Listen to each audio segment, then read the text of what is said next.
With SEO, more is not always better. In today's video, we look at how reducing your page content in some instances can improve your SEO and page rankings. In this example, we took a page from ranking on the 10th page of Google to ranking on the first page with simple content edits. Hi everyone, I'm Toby with 39 Celsius Web Marketing Consulting. We're an SEO company in Temecula, California, just outside San Diego and Los Angeles. And before we get into the content, if you find this video helpful or insightful, please leave me a like or a comment or a question. And don't forget to subscribe to my channel as well for regular digital marketing tactics that produce more leads and sales for you. And because I do this for a living, if you need help ranking your site higher in Google or overall need better results from your digital marketing, reach out to me now at toby@39celsius.com and let's discuss your project. Okay, back to the content. So, understanding your reader's needs for a particular keyword or topic is essential for SEO.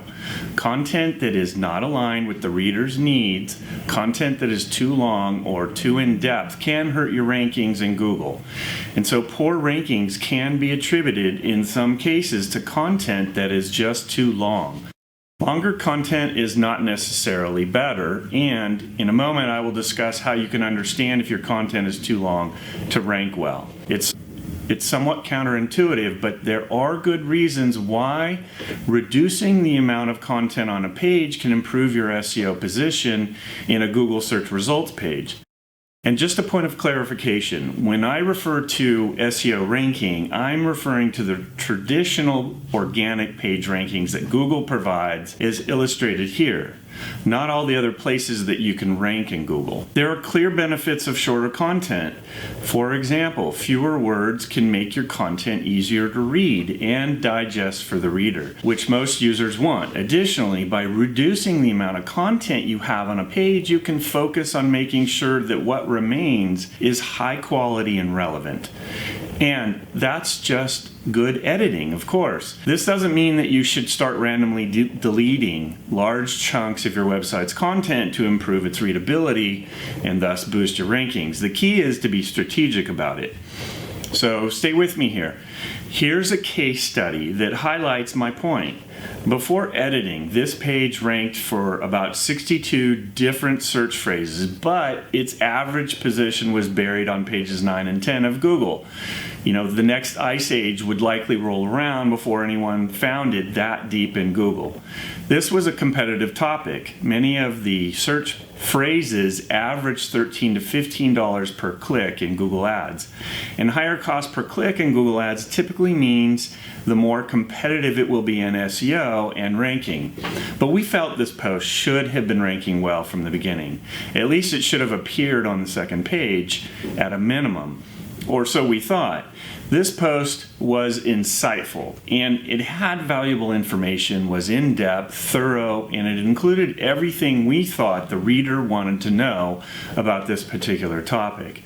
But it never ranked well. So why was that? After simple keyword research in Google, we discovered that the trends in content length and the word count, the style, and tone among the top 10 ranking pages were very different from our page. So based on this research, along with our go-to SEO tool, we took a chainsaw to the content and started editing. By the time we were done, we had reduced the page's content length by a massive 70%. Once we edited the post and resubmitted it for re-indexing to Google, its rankings immediately skyrocketed on average position, along with its impressions and clicks for important search terms in Google. And most striking was the improvement in average ranking score.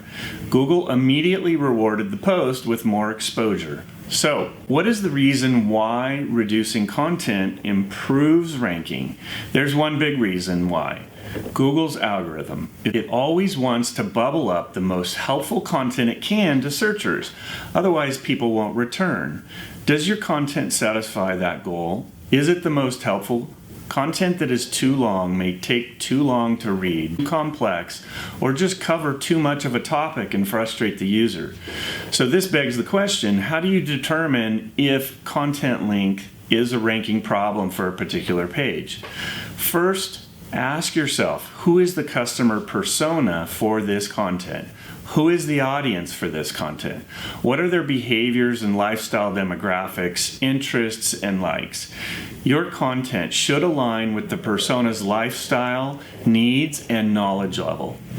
For example, if the persona is busy and on the go, make the content easy to read and digest. If they are engineers, for example, perhaps it needs to be more technical. Next, evaluate the content of the top 10 ranking pages with a simple Google search. Now it's time to do a bit of qualitative research. Assuming you don't have access to professional SEO tools, search in Google for some of the terms your post should rank for. While doing your research, pay attention to the following. Content length. On average, how many words are the top 10 pages writing? Make sure your content length is within a reasonable range as the competitor pages. The tone of the writing. How does your writing compare? Flesch-Kincaid readability. At what reading level is the content? If you're targeting engineers, then your content should reflect that. And if you're writing for a busy restaurant owner, your content style should align with that persona. Semantically related terms, also known or called or referred to as subtopics. What are the subtopics they include on those pages related to the keyword?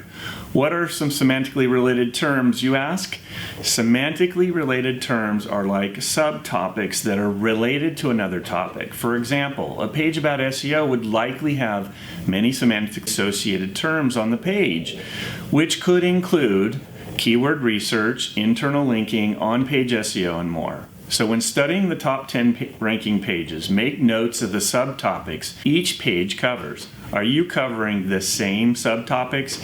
Do you have those semantically related phrases on your page? Then consider subtracting content from your page that is not covered by the others. Perhaps there are topics that would be better as standalone pages. If yes, consider removing them. Next is timing. How soon should you wait after a page is published before editing your content length? If Google has your page indexed already, and you can check by just Googling the page URL, and you have most of the other SEO components of ranking a page, for example, on-page SEO, internal linking, and so on, and your research uncovers that the other ranking pages are far shorter, then it's likely time to consider editing your content for brevity. In our example, the content was way too long. We shaved approximately 3,000 words off it, going from 4,500 to 1,500 words, and the post started ranking immediately after we did that. Unfortunately, there are no hard and fast rules when it comes to this process of shortening content to rank better. As with many things in SEO, there are many shades of gray. And there's certainly no general guidelines for the ideal content length. Ranking online is relative to the competitive environment for that phrase. So if your competitors are writing 1,000 words and are covering X, Y, and Z subtopics or semantically related phrases, you should be similar. Not exact, but similar. So then what else can you do to improve upon the content of the ranking pages? Ask yourself, can you elaborate more on a particular subtopic? Add additional images, tables, charts, infographics. Improve your page load times. Embed a video. So, in conclusion, there's no hard and fast rules for content length, and there's no recommended general word count for any post or page. As I mentioned, ranking is relative to your competition for a particular phrase. Are you providing more helpful, better content than anyone else? And you can learn a ton about how to improve your SEO and page rankings just by studying Google search results pages to see who's ranking and studying their content. The top 10 ranking pages are a benchmark for you, and always keep your ideal customer in mind when writing or editing your content.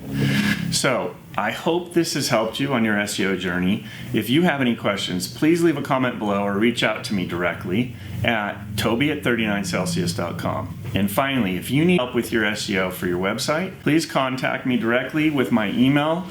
We have been working in SEO for more than 20 years in some of the most competitive spaces online and can help you capture more leads and sales. We also offer a full range of digital marketing services outside of SEO. And if you just have more SEO or marketing questions, leave a comment or email me directly at toby@39celsius.com. And if this video was helpful, please give me a like, share it, or comment below. And until next time, I will see you on the web.